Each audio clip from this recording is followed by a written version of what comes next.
welcome to Dead Man Talking. Tonight's show is an absolute exclusive to the channel from a wonderful, wonderful friend of mine who'll just go by the alias JERICHO. Fantastic story sent over to me a few days ago, guys. Just waiting on the last chapter. So here will be the first few chapters. As ever, please do let me know down below in the comments what you thought. Please do like and share, help build this channel and our community, and help us smash for that 20,000 subscriber target.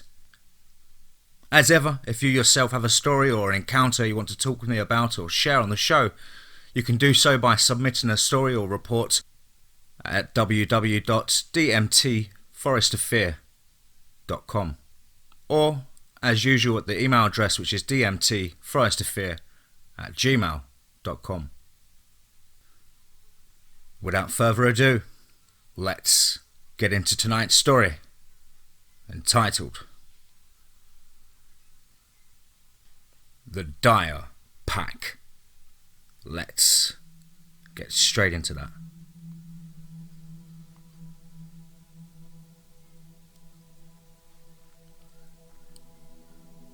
There has been a lot of stories and first-person accounts of paranormal, supernatural cryptids floating around the internet the past decade or so. Hell, even fanciful stories of UFOs and alien encounters have grown at a geometric rate. It always amuses me when you humans write about it, but even funnier is how you humans brush it off to a creative imagination or something. I especially like those who ridicule your kind, who believe the stories and fables put forth on the various internet platforms. The Pack gets a huge laugh out of that. We oftentimes joke about it with our human counterparts who at times don't share our dark humour about such things. Then again, if any of you humans had seen what they have, you wouldn't consider it a laughing matter either. Of that, I am confidently sure. You see, we have lived a very, very long time. Our origins predate almost all of your known accumulative history. I often wonder how the paranormal or supernatural can drive such fear into you, but your species passed has such little effect on you.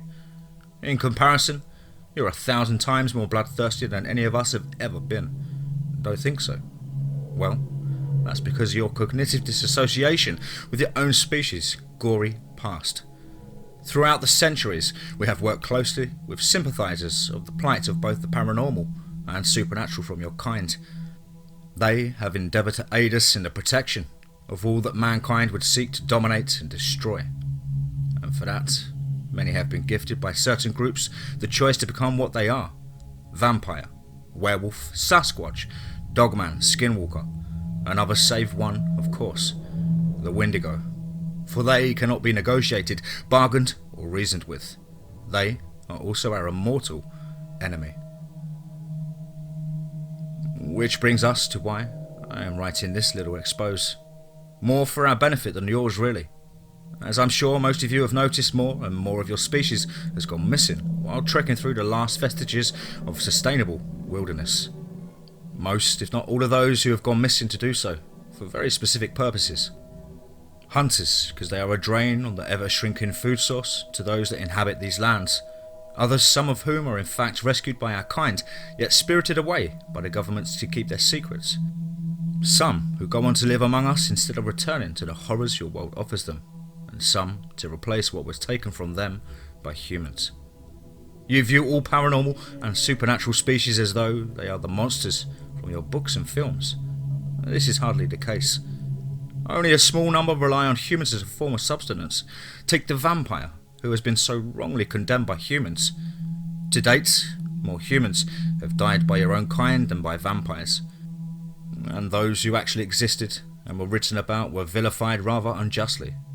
I both knew Vlad and fought beside him. He was ordained a saint for his actions, yet a few centuries later accused and condemned as a mass murderer.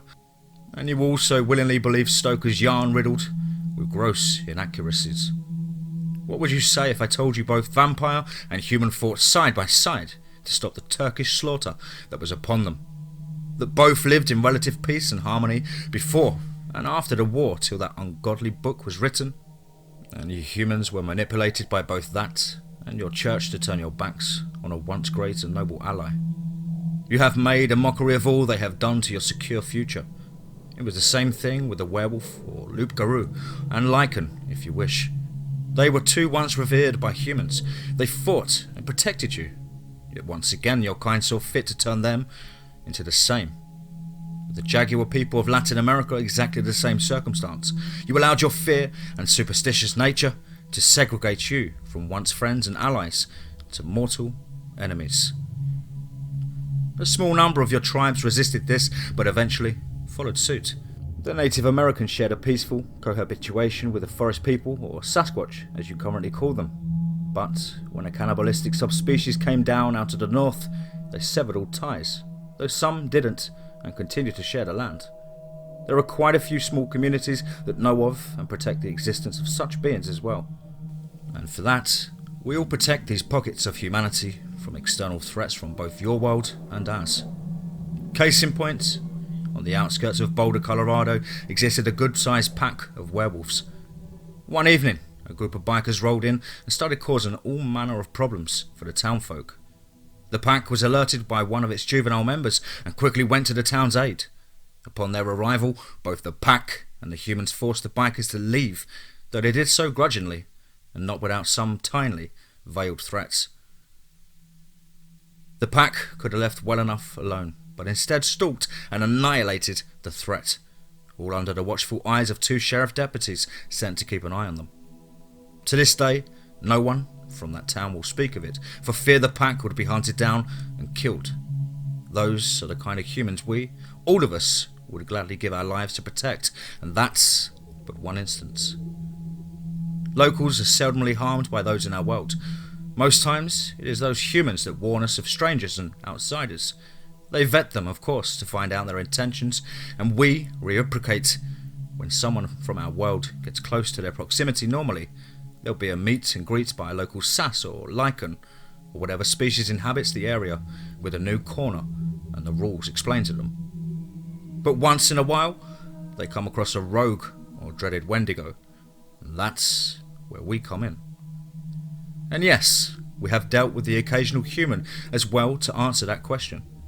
Though the werewolves and dogmen usually get the credit for those humans we allow to live, fear is a great motivator to unwanted guests of the forest or other areas such as cities and towns. Most humans turn a blind eye to us, and that's all well and good. But when one of your kind turns our homes into a dumping ground for their criminal perversions, they are not long among the living. The same goes for those of our world who kill humans for any reason other than self-defense. We hold all individuals from all species accountable for their actions. A human woman I'm quite fond of once tagged us with the moniker the SPPF, the Supernatural Paranormal Police Force. The others got a good laugh out of that one. I swear, if she wasn't late in her years, I would have skinned her hide for the humiliation she caused me. It gave too many human lawmen the wrong ideas. I must have spent a solid 2 years arguing my point. Eventually, they realised the asset our anonymity was to both of us and them. We work with a few trusted human lawmen from time to time, but they never accompany us once the hunt ensues. No human or other sentient does. We have learned never to take such a risk regardless of who the quarry is. As I write this, my pack is investigating yet another incident. A killer from our world who has claimed 9 victims across 6 states. 2 sass, 1 lichen, a human family of 3, 1 hunter and 2 hikers. I've just been told a Wendigo has been added to the list. Its carcass was discovered by a family of Sasquatch in the mountains to the west. Whatever this creature is, it's abnormally fast and strong. Not many sentients could take out 2 full-grown sass males, an adult lichen, and a Wendigo on its own. But that's what the evidence points to. A singular individual of unknown origins. The truly interesting thing is that it did not feed on any of its victims. Well, it's time we run this individual to the ground and find out for ourselves what we are dealing with. I hope you will give this serious consideration next time you cross the threshold between your world and ours. We may not always be there to pull you out of the frying pan. Oh, and before I go, one of my packmates raised a question I'm sure you all want the answer to. Who are we? Well, we are the dire wolves. last of the Sumerian Knights and sole remaining line of defense for all sentient life.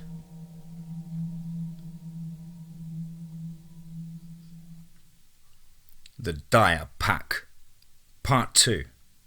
Let's get straight into that.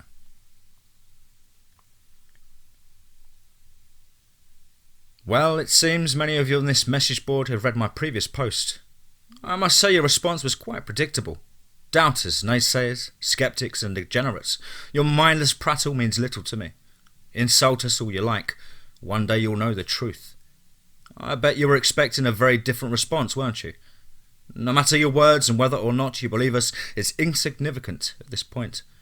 Let's get right into it. Why I came back, shall we? It's been 6 days since my initial post, and the situation we were investigating has taken a dramatic turn for the worse.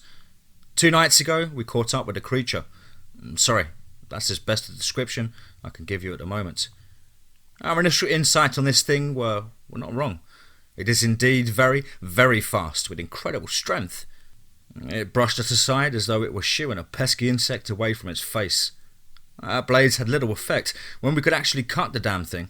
Every strike with our blades was kept to a mere glancing blow, causing only the minimalist of superficial scratches and cuts. It moved that fast. Never, in the countless centuries that we have walked the earth, have we seen or faced such a powerful adversary. Of the 8 of us, only 2 survived unscathed.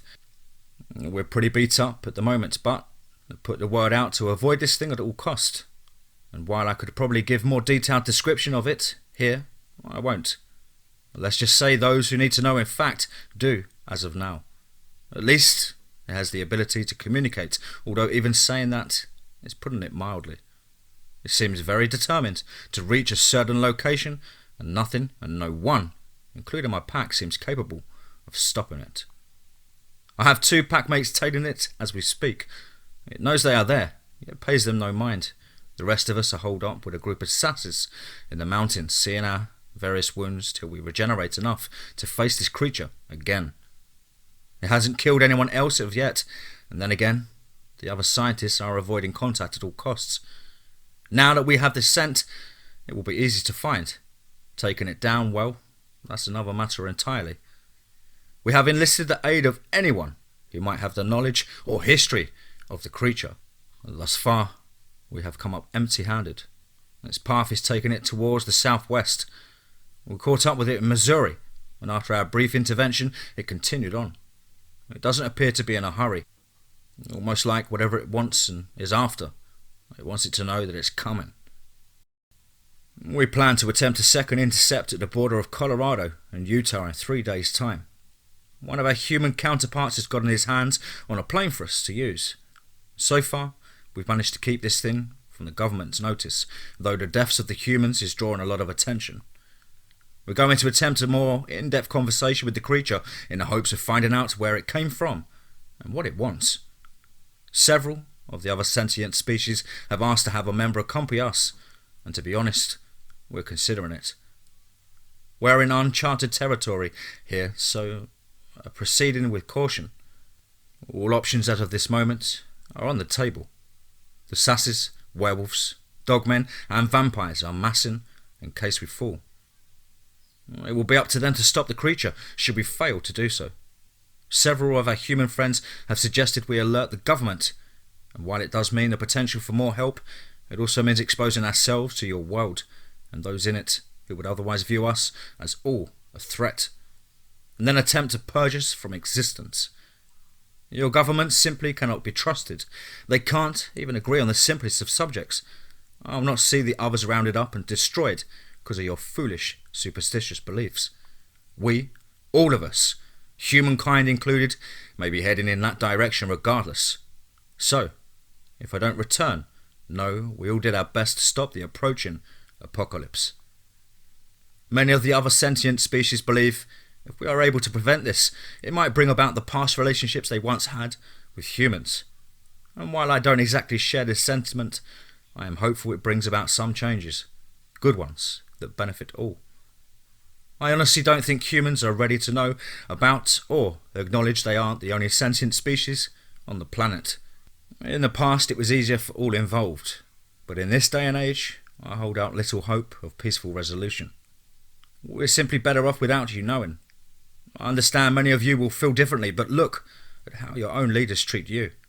Can you imagine all that we would be subjected to if they ever discovered us? Some elements may know of some of us, and they are far from understanding, merciful or compassionate to those that know about. Well, it's time to go and face what lies ahead.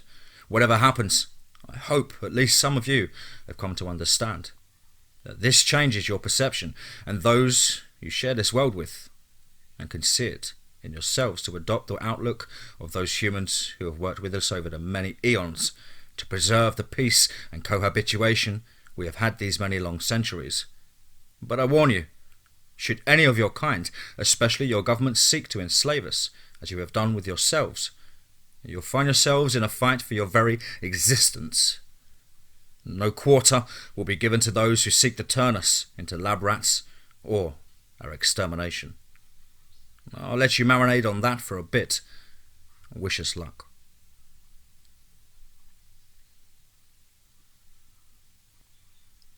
The Dire Pack, Part 2.2. Let's get straight into that.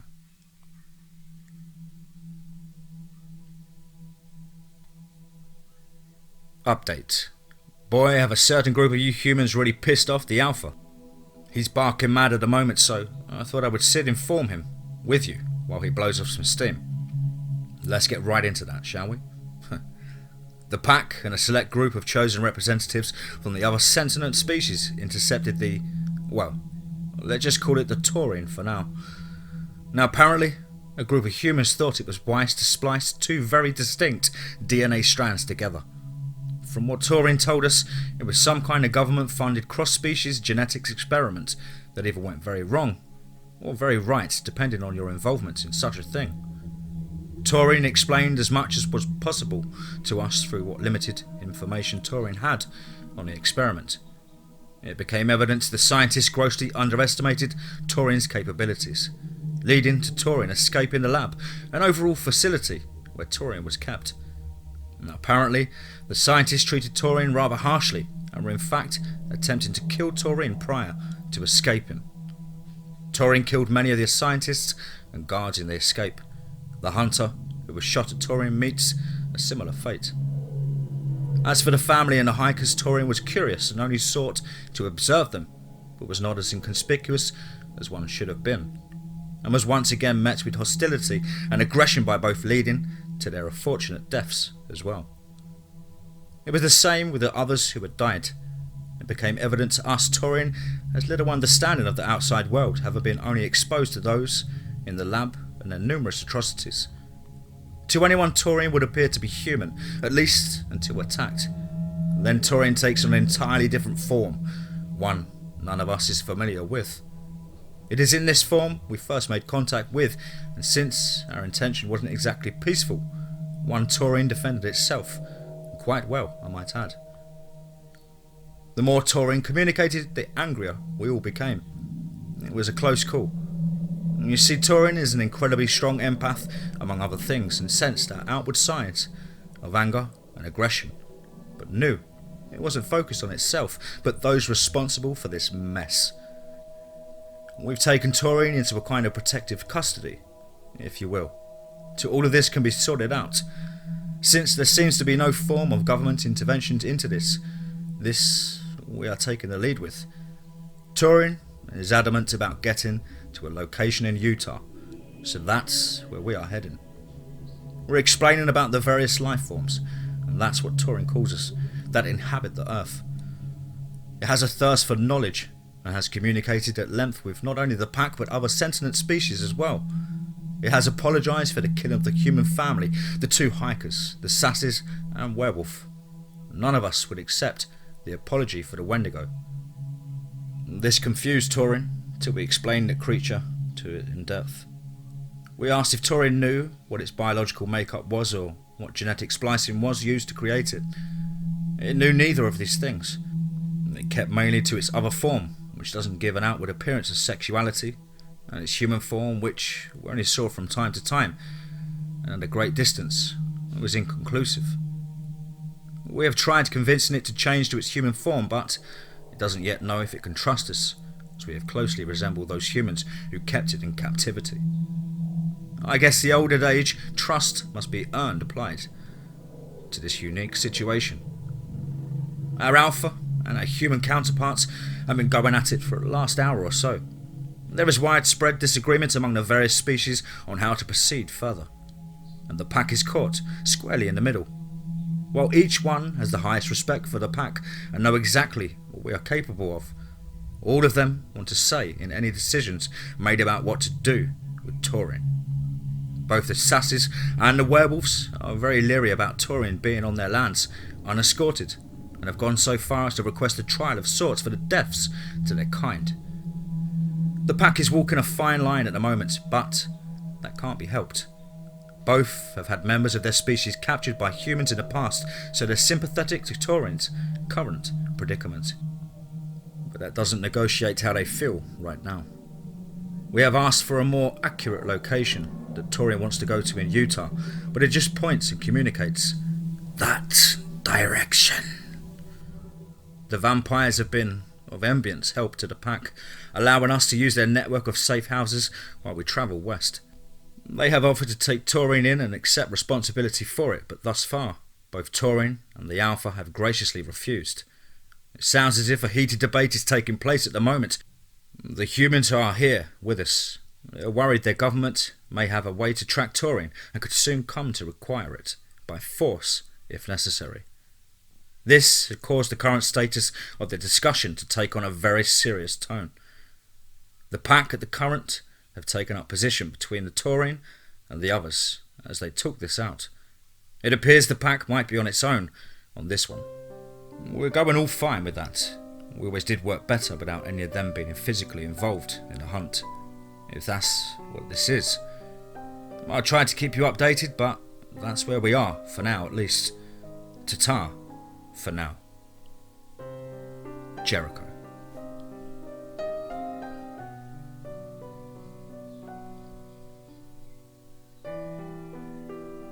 Wow, awesome stuff, Jericho. Thank you so much for getting in touch and firing that over to me really quickly.